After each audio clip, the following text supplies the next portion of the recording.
One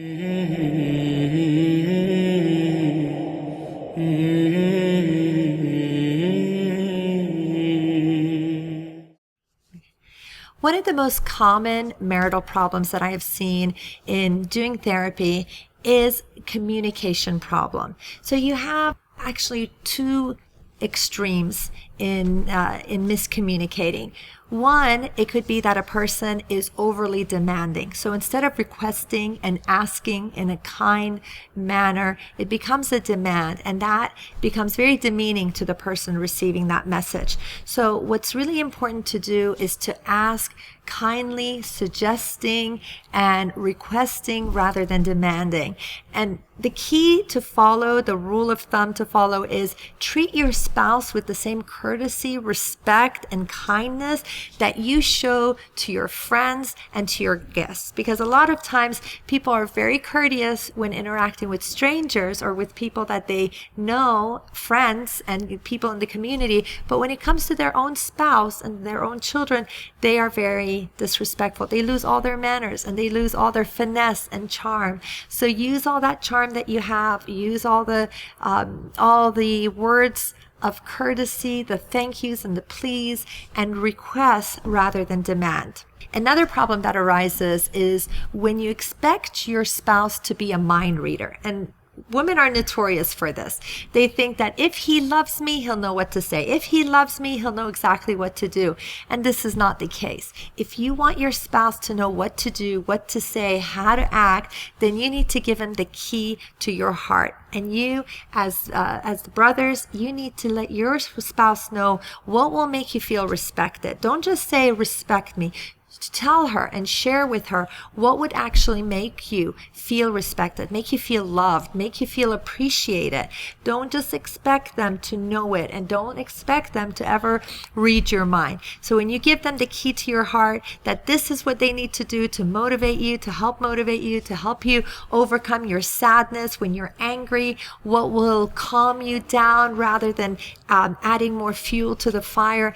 Tell them and share with your spouse so they have a winning chance. Usually when problems arise, the husband or wife, they have a tendency to express their emotions in kind of a harsh way. So what they say, it's like, you always fall short on your responsibility, or you never take me out, you never give me gifts, you never help around the house. And these statements become as an attack. So the natural thing is, when you're being attacked, the natural response is to defend yourself. So a lot of times the communication between a husband and a wife becomes kind of like a boxing match. So one throws a punch, you never help me out, and the other one defends himself. Well, it's because I'm working so hard to provide for the house. So this kind of communication needs to stop. And the way to avoid this kind of communication is by using I statements.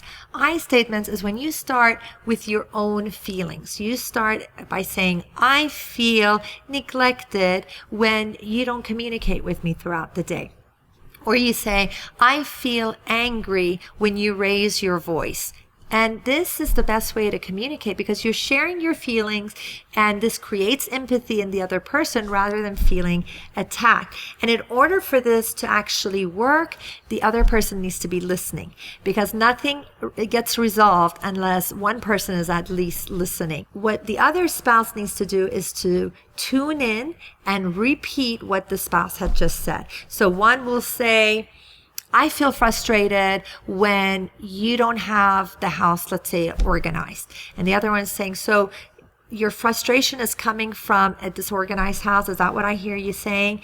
And this will make your spouse feel heard, and it will give them a chance to correct you. Now, I have this experience in doing therapy all the time, and this is the technique that therapists use to make their clients feel heard. So you reiterate what they have said, and they have a chance to correct. Even the words, it could be very subtle. Sometimes I will repeat to clients like, so you feel a little bit upset when your husband does this. Like, no, I don't feel a little upset. I feel furious. So those adjectives are really important to understand the level, the intensity of what your spouse is feeling. And they will correct you so there's no miscommunication and no assumptions.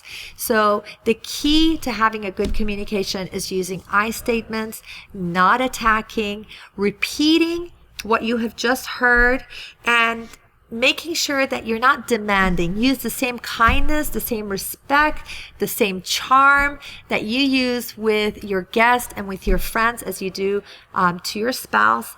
And do not expect your spouse to read your mind. Let them have the keys to your hearts. Assalamu alaikum.